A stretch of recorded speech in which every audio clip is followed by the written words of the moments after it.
I walk into my courtroom and the air immediately feels thick with entitlement. It's a smell I recognise better than cheap perfume, and today it's coming from the defendant's table. I take my seat, adjust my glasses, and look at the two parties standing before me. On one side, a young woman, probably in her early 20s, looking nervous but resolute. She's clutching a manila folder like it's a life raft. Sensible shoes, clean dress, looks like she has her facts straight. I already like her. On the other side, oh boy, here we go. She's a walking cliché.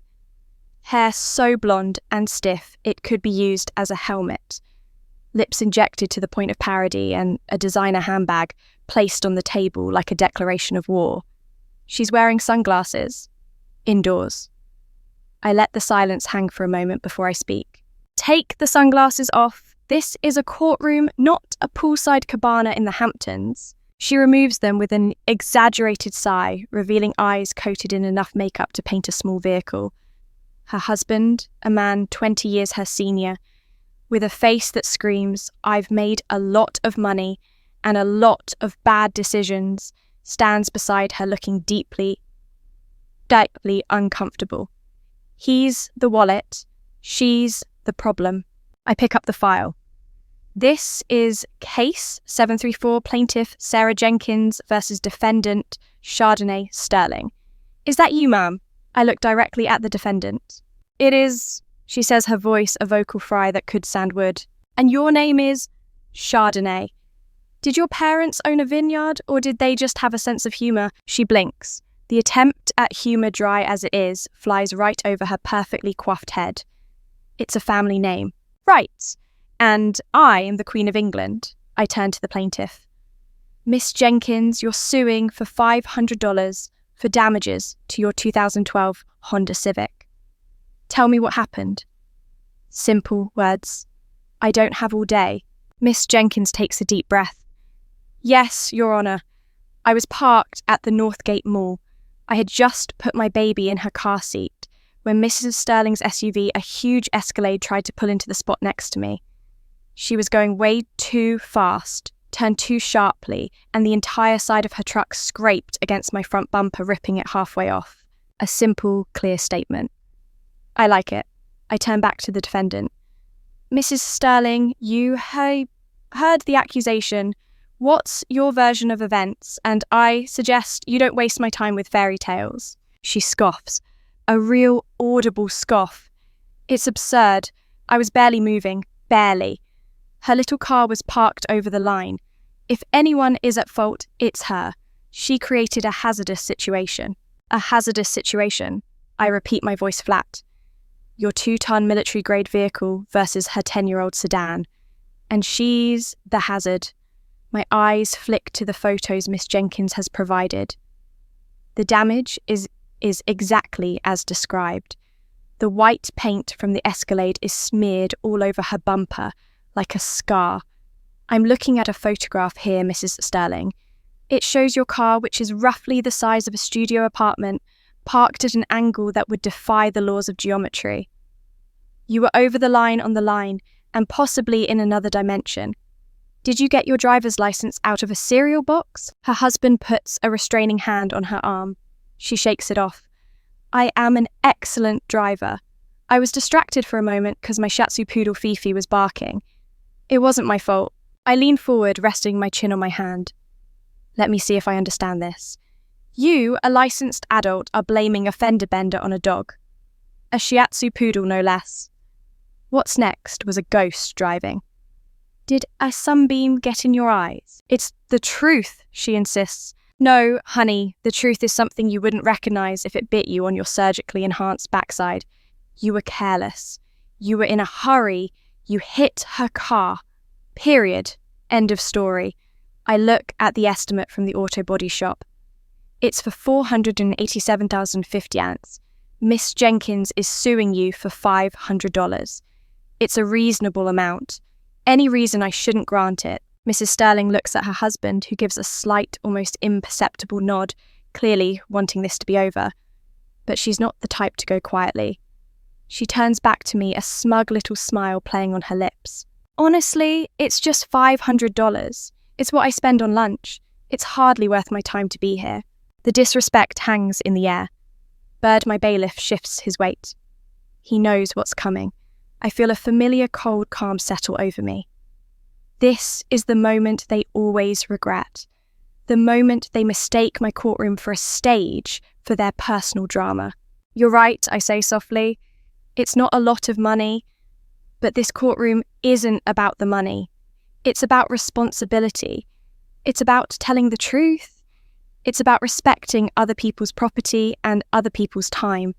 Concepts that seem utterly foreign to you. I sit up straight, my voice hardening. Judgment for the plaintiff in the amount of $500. Paid today. End of discussion. I raise my gavel. And that's when she does it. She lets out a little laugh. A tinkling, dismissive sound followed by a whisper to her husband that I can read clear as day from her lips. Whatever, just write the check. I slowly lower my gavel back to the desk. I look at her. I really look at her. The smile on her face is one of pure, unadulterated arrogance. She thinks she's won. She thinks she's paid her little toll and can now go back to her life of consequence-free nonsense. She has no idea what's about to happen. Bird, I say, my voice dangerously quiet. Hand me the other file. The one from the district attorney's office. The smile on Chardonnay Sterling's face begins to fade. Bird places a crisp, blue-back document folder in front of me. He does it without a word, his face as impassive as granite. He's seen this play out 1,000 times. The husband's face goes from uncomfortable to ashen. He knows what a file from the DA's office means. His wife, however, is still a beat behind. She looks from the file to my face, her brow furrowed in genuine vapid confusion. The wheels are turning, but the hamster is clearly dead. I don't understand, she says, the confidence in her voice now having a slight brittle tremor. We're done. You said $500. That's what I said, I reply, not looking up from the file just yet. I let them stew in it. I open the cover slowly. That was for the civil matter. For the bumper, you ripped off Miss Jenkins' car. A simple case of property damage. But, you see, Mrs. Sterling, my courtroom has a funny way of revealing things. People come in here, they take an oath to tell the truth, and then they proceed to lie through their teeth. They lie about big things. They lie about little things. And you are a spectacular liar. I finally lift my eyes and pin her with my gaze. You didn't just hit her car, did you? That wasn't the end of the story. I glance over at the plaintiff. Miss Jenkins, when you got out to exchange information with Mrs. Sterling, what was her reaction? Miss Jenkins, who now looks terrified to be in the middle of this, swallows hard. She rolled down her window and told me to get a life, and that if I couldn't afford a scratch, I shouldn't be driving. Then she sped off. I nod slowly, my eyes never leaving Chardonnay Sterling's face. Is that true, Mrs. Sterling? Did you refuse to provide your insurance information and flee the scene of an accident? I didn't flee, she sputters. I was late for a Pilates class. It was a tiny scratch on a junk car. This is harassment. Harassment is my favourite word for people who don't want to face the consequences of their own actions. I say, my voice dripping with ice. Failing to stop and provide information after an accident is a crime. It's called a hit and run. In this state, that's a misdemeanor punishable by a fine substantially larger than $500, and in some cases, jail time. So, congratulations, your desire to not be late for stretching has landed you in a whole new world of trouble. Her mouth opens and closes like a fish. Her husband looks like he's about to have a coronary. He starts to speak. Your Honour, if I could just... You will be silent, sir. I cut him off without looking at him. You weren't driving the car. You weren't endangering the public. Your only crime here is poor judgment in choosing a life partner, and unfortunately for you, that's not something I can adjudicate. I turn my full attention back to the wife. But it gets worse, doesn't it? I tap a specific paragraph in the report in front of me. Miss Jenkins, you stated you had just put your baby in her car seat. Is that correct? Yes, Your Honour. My 8-month-old daughter, Lily. A hush falls over the courtroom. Chardonnay Sterling's face loses all its colour, leaving behind a pasty, panicked mask. So let me paint a picture for the court. I continue, my voice low and deliberate. You, Mrs. Sterling, were not just driving carelessly. You were driving with such reckless disregard for the safety of others that you slammed your 2-ton vehicle into a stationary car that contained an infant, an 8-month-old baby. Then, instead of behaving like a responsible human being, you insulted the mother and fled the scene. I lean forward, my voice rising with controlled fury. That elevates this from a simple hit and run to something far more serious. The district attorney is charging you with reckless endangerment of a child, a charge that carries a potential sentence of up to 1 year in county jail. The word jail finally lands. It hits her like a physical blow. The smugness, the arrogance, the designer-clad confidence, it all evaporates in an instant. She starts to tremble. This is a mistake, she whispers, looking at her husband for help. He just stands there, paralyzed. I didn't see a baby. I would never. I love children. You love children, I shoot back, incredulous. You just tried to blame this whole incident on your dog. You treat people like they're dirt under your shoe. You lie under oath in a court of law. You endanger a child's life through your sheer, unadulterated selfishness. And you want me to believe you love children, Mum. The only thing you love is yourself. And today, that love affair is going to cost you. I pick up my gavel again. This time, the room is dead silent. The $500 judgment stands. That's for Miss Jenkins. What we are going to discuss now is your criminal arraignment. Your little joyride is over. We're done talking about your Pilates class and your poodle. I look her straight in the eye, letting her see the absolute finality in my expression. Now we're going to talk about your bail. The word bail hangs in the air, guillotine blade, suspended over Chardonnay Sterling's perfectly highlighted hair. Her carefully constructed facade shatters completely. The tough, dismissive trophy wife is gone, replaced by a frightened, cornered animal. Tears well up in her eyes, not tears of remorse, but tears of pure, unadulterated panic. The kind of tears you see when someone who has never faced a single real consequence in their entire life suddenly runs face first into a brick wall of reality. Bail, she stammers, her voice cracking. I can't go to jail. I have appointments. Cancel them, I state flatly. The only appointment on your calendar right now is with the justice system. An institution, I might add, that is far less impressed with your husband's bank account than you are. Her husband finally finds his voice stepping forward despite my earlier warning. Your Honour, Judy, please. This is a misunderstanding. My wife, she's not a criminal. She was just flustered.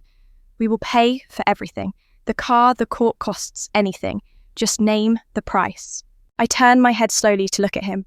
My expression is unreadable, but my thoughts are crystal clear. Did you really just try to buy your way out of this? In my courtroom. Sir, I begin, my voice deceptively calm. Let me explain something to you because you seem to be operating under a very dangerous misconception. This is not a department store. You cannot simply swipe a credit card to make your problems disappear. Your wife is not being charged with being flustered. She is being charged with reckless endangerment and leaving the scene of an accident. These are not negotiable retail items. They are crimes. Do you understand the difference? He pales, nodding dumbly. Yes, Your Honour. Good. Now sit down and be quiet before I add a contempt charge to your shopping list. He retreats, looking utterly defeated. I refocus on Mrs. Sterling, who is now openly sobbing. Please, she begs, the mascara starting to run down her cheeks in black rivulets. I'm sorry, I didn't mean it. I was scared. Scared of what I demand. A ding on your insurance. A 15-minute delay. You weren't scared, you were inconvenienced. There's a world of difference. The person who had a right to be scared was Miss Jenkins, watching a reckless driver slamming into her car with her baby inside. Her fear was real. Yours is a pathetic, self-serving performance. I look down at the file from the DA. The standard bail for these combined charges, given the presence of an infant, is set at $50,000. A choked gasp escapes from Chardonnay's throat. Her husband's jaw drops. $50,000. It's a number designed to get your attention. It's a number that says, we are taking this very, very seriously. 50,000, the husband blurts out. That's outrageous, is it? I retort, raising an eyebrow. What's the price tag on a baby's life, sir? You tell me. You're the one who wanted to talk about prices. Is it more or less than the value of your wife's Escalade? I'm genuinely curious, because from where I'm sitting, her actions demonstrated that she values her time more than a child's safety. So $50,000 seems like a bargain. The courtroom is so quiet you could hear a pin drop. The weight of the situation is finally crushing them. This is no longer a small claims squabble about a bumper. This is a criminal proceeding with the very real possibility of a jail cell at the end of it. Now I continue my tone all business. You will post bond, or Miss Sterling will be remanded into custody until her trial date. Bird process her. Bird takes a step forward. The sound of his leather shoes on the linoleum floor is like a death knell. Reality, in the form of a 6'4" bailiff, is coming for her. Chardonnay looks at Bird, then back at me, her eyes wide with terror.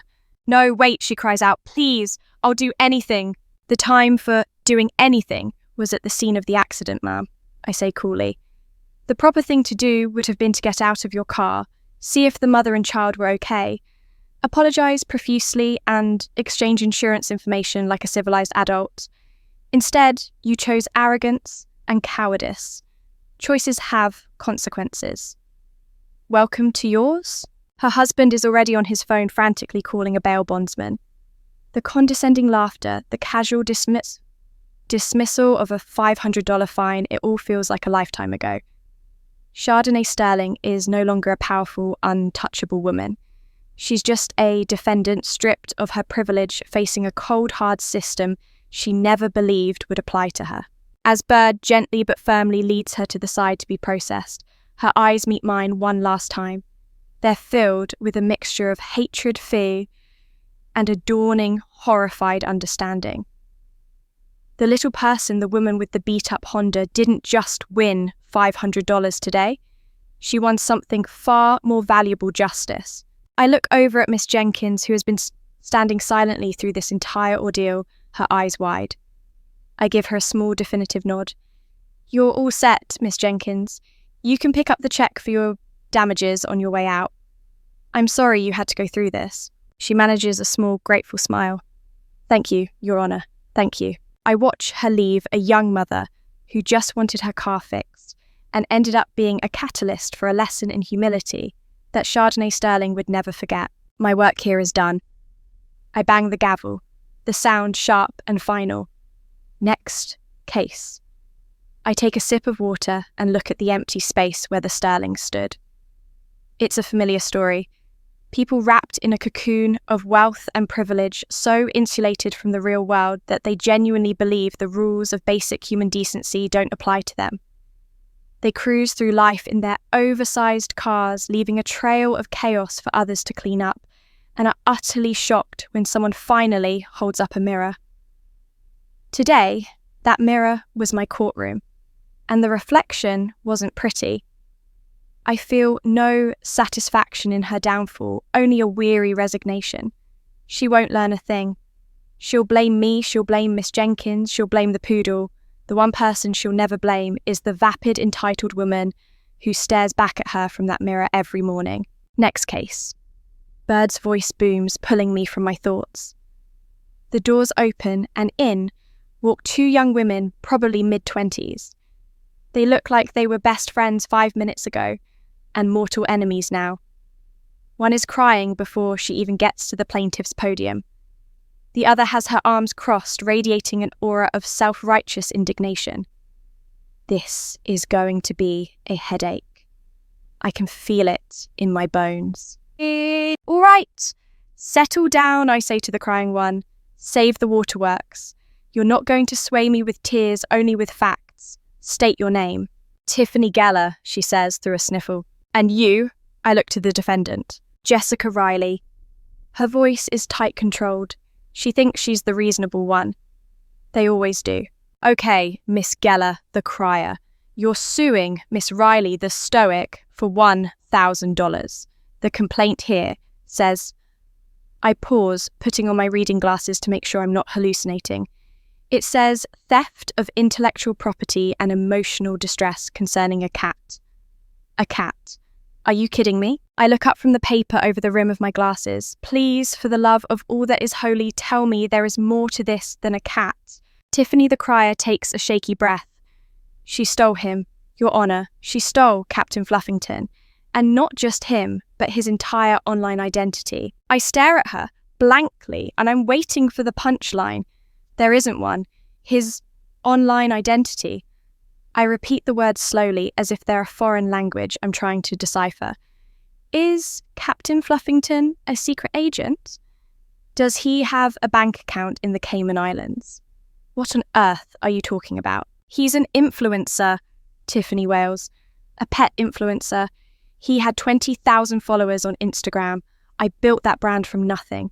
I took all the pictures I wrote, all the clever captions, feeling perfectly fabulous today. Don't forget to be awesome. It was a whole thing, and she just took it. I put my head in my hands for a brief moment. A pet influencer. I've lived too long, so you're not suing for the cat itself. You're suing for the Instagram account. Both, she clarifies. She has the cat and she changed the password on his account. She's posting her own inferior content now. His engagement is way down. I turn my attention to the defendant. Miss Riley looks like she's about to explode with repressed logic. Miss Riley, did you steal a cat and his social media empire? That is a complete mischaracterization. Your Honour, she says, her voice dripping with disdain. First of all, Captain Fluffington is my cat. I adopted him from the shelter. My name is on the adoption papers. My credit card is on file at the vet. Tiffany was my roommate. She started the Instagram account for fun. I never agreed for it to become a brand. This is getting better. So you're saying you're the legal and rightful owner of the feline celebrity? Yes. And I asked her to stop posting photos a month ago. It was getting weird. She was trying to get him sponsorship deals with the cat food companies. She bought him little outfits. It was undignified for him. Undignified for the cat, I deadpan. The cat's told you this? Did he send you a memo? No, but let me see the adoption papers, I interrupt, holding out my hand. And the vet bills. All of them. And while you're at it, Miss Geller, show me one single receipt. For food, for litter, for a toy, for one of these dignified outfits. Show me proof that you invested anything into this animal other than your ridiculous puns. Suddenly the dynamic shifts. The tears on Tiffany's face dry up, replaced by a deer in the headlights look. Jessica's smug confidence wavers as she starts digging through a ridiculously oversized purse. The truth isn't in their stories about who loved the cat more, or who came up with the best hashtag. The truth is in the paperwork. It always is. You see, ladies, I say, leaning forward as they both frantically search for documents they may or may not have. Feelings are irrelevant in here. Love doesn't prove ownership. What proves ownership is who paid, who took on the responsibility. So let's stop talking about Captain Fluffington's brand integrity and start talking about who paid to get him neutered. That's a number I'm interested in. Jessica Riley, with a triumphant little flourish, produces a stack of papers from her purse. It's a mess, but it's a documented mess. She smooths out a creased receipt from the Northwood Animal Hospital. Here, Your Honour. The initial adoption fee, his vaccinations, the microchipping, and yes, she adds, shooting a venomous glare at her ex-roommate, the neutering. All paid on my visa. I take the documents. They're exactly what she says they are. Clear, indisputable proof of financial responsibility. I look over at Tiffany Geller. She's still rummaging through her bag, but with the frantic energy of someone looking for something they know isn't there. Miss Geller, I say, my voice devoid of patience. Anything, a single bag of kibble, a squeaky mouse. Anything at all to suggest this cat was a joint venture and not just your roommate's pet, that you decided to turn into a social media cash cow. She pulls out her phone. I have the Instagram account. I have the analytics. I have emails from brands who are interested in collaborating. I didn't ask for analytics. I snap. I'm not a marketing executive. This is a courtroom. I asked for proof of ownership. You're telling me that taking pictures of someone else's property and posting them online suddenly makes it yours? Let me give you an example. If I go to a museum, take a picture of a Picasso and post it on my own Instagram with a clever caption like, "Feeling cubist today, might delete later," does that mean I now own the Picasso? No, but that's different, she protests. I put in the work, the creative energy. You put in creative energy. I mock, my voice dripping with sarcasm. Did your creative energy pay for the emergency vet visit last April when he ate a rubber band? I see a bill here for $800, Miss Riley. That's a lot of creative energy. Jessica Riley nods emphatically. He had to have surgery. I was a wreck. Tiffany was at a concert. The final nail in the coffin. Tiffany Geller deflates all the fight going out of her. The truth is an ugly, inconvenient thing. She didn't want a pet. She wanted a prop. An accessory that could potentially make her famous or at least get her some free cat food. The case she's dismissed. I say, my voice sharp and final. Miss Riley, you own the cat. Legally, ethically, and in every other way that matters. He is your property. End of story. But I'm not quite done. I look at Tiffany. And as for the Instagram account, you will turn over the password and all login credentials to Miss Riley immediately. You will not post about the cat. You will not use his image. You will not reference him in any way. That brand you built was built on a foundation of someone else's property. It's not yours. It never was. But all my followers, she wails, the tears starting up again. I worked so hard. Then get another cat, I say, exasperated. Go to a shelter, adopt an animal that needs a home, pay for its food, pay for its vet bills. And then you can post all the ridiculous pun-filled captions your heart desires. That's how it works. It's called being a responsible adult, a concept you might want to look into. Now get out of my courtroom. The two of you. They scurry out, one looking vindicated, the other utterly crushed. I shake my head. I've seen fights over cars, over furniture, over money. Now I can add a cat's Instagram account to the list. Some days I wonder if humanity is evolving or devolving. Bird steps forward. We're clear for lunch, Judge. Thank God, I mutter, standing up and stretching my back. I head toward my chambers, needing a few minutes of peace before the afternoon session brings another parade of human foolishness. As I walk, I can't help but think about Chardonnay Sterling. Her husband likely posted her $50,000 bail by now. She's probably at home drinking a mimosa and complaining to her friends about the nightmare she endured. The check for Miss Jenkins' car is likely already written a pittance to them. But the criminal charges, those won't disappear so easily. She'll have to hire a real lawyer, not just a husband with a checkbook. She'll have to show up for hearings, for depositions, for a trial. Her perfect manicured life is about to get very messy. I sit down at the desk in my chambers and open the file for the next case. A dispute between two neighbours over a fence. One of them claims the other's new fence is 3 inches onto his property. 3 inches. I sigh. From reckless endangerment to a cat influencer to a 3-inch property line dispute. The absurdity never ends. It's just another day at the office. The afternoon session begins. The fence neighbours are exactly as petty and infuriating as I expected. They argue over surveys, over deeds from the 1950s, over a rogue azalea bush. I cut through their nonsense in 10 minutes, rule that the fence can stay where it is, and tell them both to grow up. Next is a young man suing his ex-girlfriend for a loan for a vacation to Aruba. She claims it was a gift. He has a text message that says, "I'll pay you back as soon as I can." Case closed. Judgment for the plaintiff. It's a blur of small-time betrayals and stunning stupidity. By 4 o'clock, I'm running on fumes and black coffee.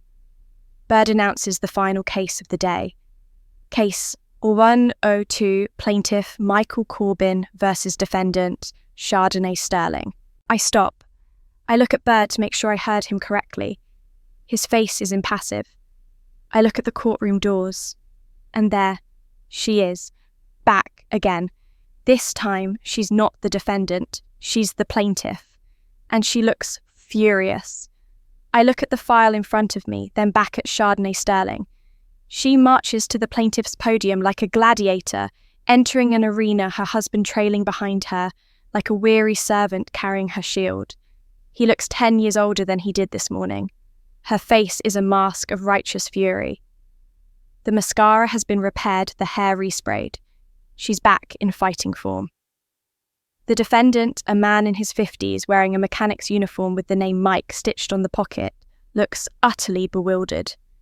He's probably wondering what he did to deserve being in the same room as this hurricane of delusion. You've got to be kidding me, I say to no one in particular. Mrs. Sterling, you were in this courtroom less than 4 hours ago being arraigned on 2 criminal charges. And now you're back. As a plaintiff, this ought to be good. Who are you suing? I am suing Mr. Michael Corbin, she declares, pointing a perfectly manicured finger at the mechanic, for $5,000 for fraudulent business practices and a conspiracy to extort money from my family. I lean back in my chair and let out a short, sharp laugh. I can't help it. It's too absurd. A conspiracy, I repeat, savouring the word. So you're telling me that this man who runs a local auto body shop is the head of a criminal enterprise dedicated to, what, overcharging for dents on Honda Civics? It is not a joke. Your Honour, she says, her voice trembling with what she clearly thinks is conviction. He and that woman, Sarah Jenkins, they targeted me. They saw my car, they saw my husband, and they cooked up this scheme to get money. The damage to her car was a scratch. A $500 estimate is blatant fraud.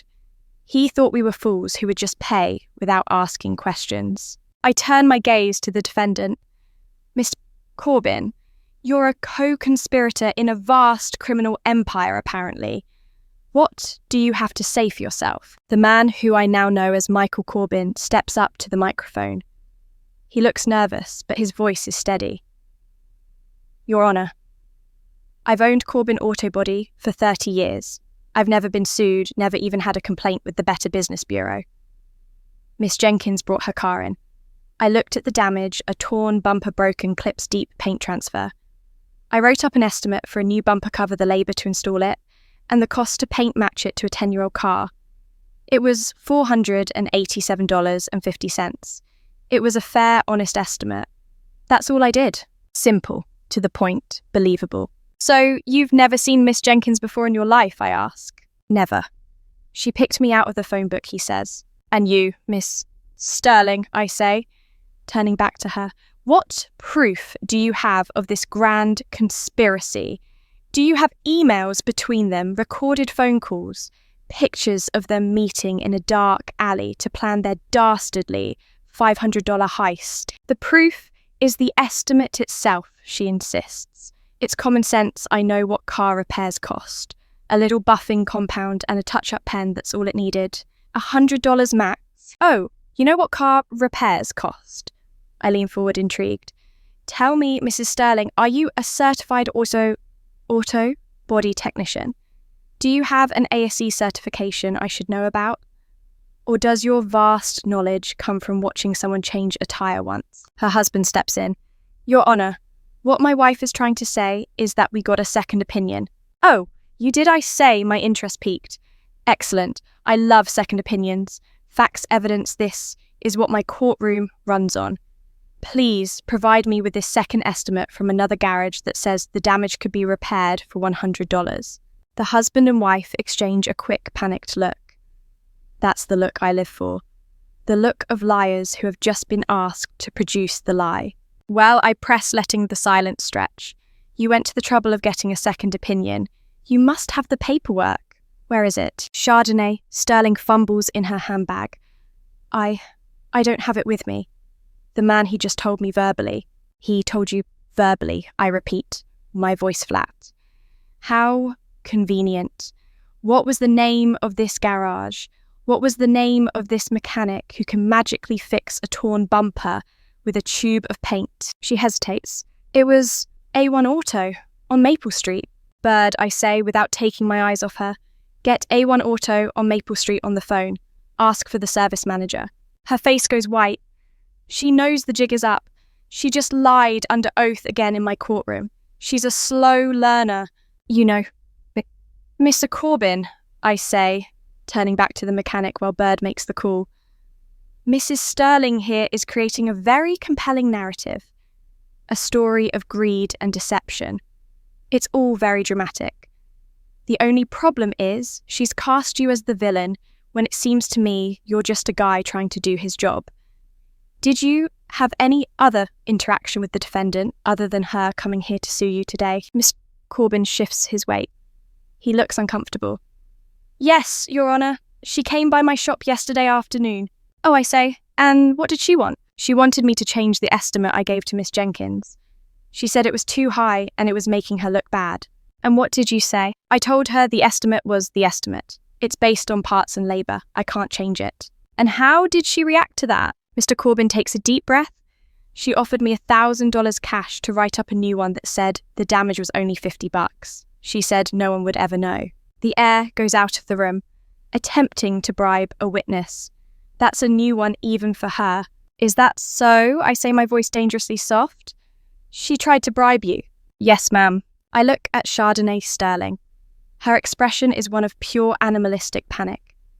Miss O. Sterling, is it true that you tried to bribe this man? No, he's lying. He's the one who tried to shake me down, she screeches. I see, I say calmly.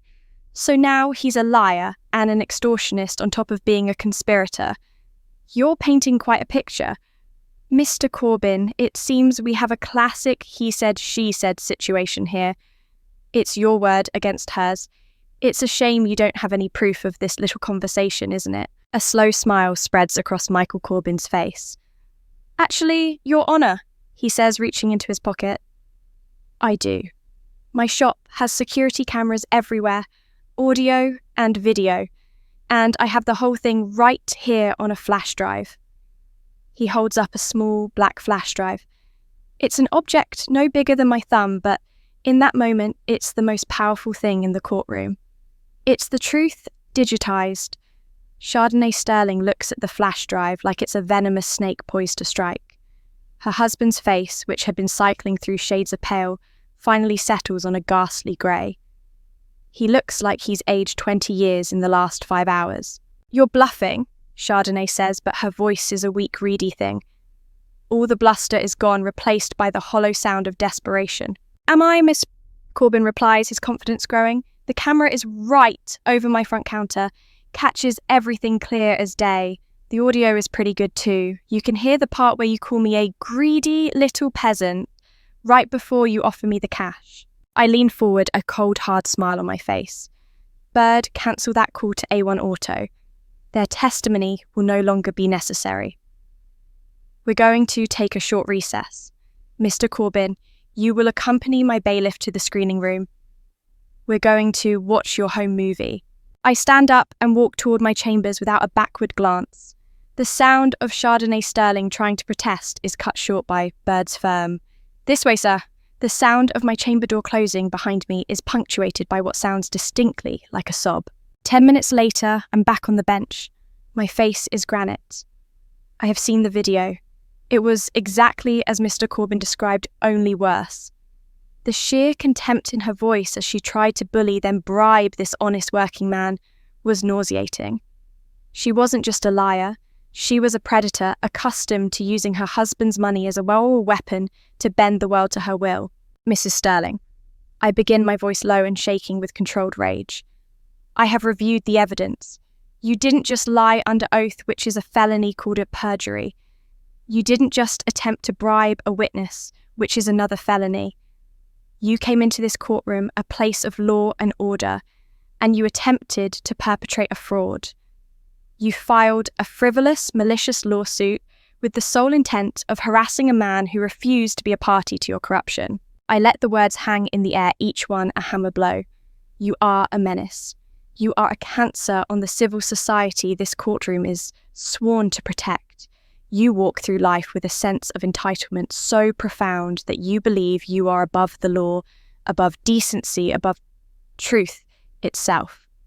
Well, today, Mrs. Sterling, you found out you are not. Case dismissed with extreme prejudice. I snap my voice like the crack of a whip, which means you can never, ever bring this fraudulent claim again. Furthermore, I am fining you the maximum allowable amount for filing a frivolous lawsuit, which is $5,000. That money will be paid directly to Mr. Corbin for the time he has wasted, for the insult to his character, and for the sheer aggravation of having to deal with you. That's in addition to the $500 you still owe Miss Jenkins. Her husband starts to write a check, his hands trembling. But I'm not finished. Oh no, I say, holding up a hand. We're not done here. We have moved far beyond the realm of checkbooks. I look to my right, bird hand a copy of that flash drive to the representative from the district attorney's office, who is waiting in the hallway. I believe she will be very interested in adding perjury and witness tampering to Mrs. Sterling's growing list of charges. This is the final blow. Her head snaps up, her eyes wide with a terror that is no longer about inconvenience or embarrassment. This is real fear, the kind that comes with the clanging of a jail cell door. No, she shrieks, lunging forward against the podium. You can't, my husband! We donate to the policeman's ball. We know people. You can know the President of the United States. It won't help you. Now, I say, my voice as cold as a morgue slab. In here, you are not a donor or a socialite or a trophy wife. You are a defendant who has committed multiple felonies in my presence. Your status, your money, and your connections are utterly worthless. I pick up my gavel. I look at Chardonnay Sterling, this collapsed monument to arrogance, and I feel nothing but a profound sense of justice being served. She came into my courtroom looking for a victim, a pawn in her petty game of revenge. She failed to realise that in my world, the only victims are the ones who tell the truth. Mrs. Sterling, you are a fool, I say, my voice quiet but carrying to every corner of the room. And the law has very little patience for fools. I bring the gavel down. The sound echoes sharp and absolute. Bailiff, take her into custody.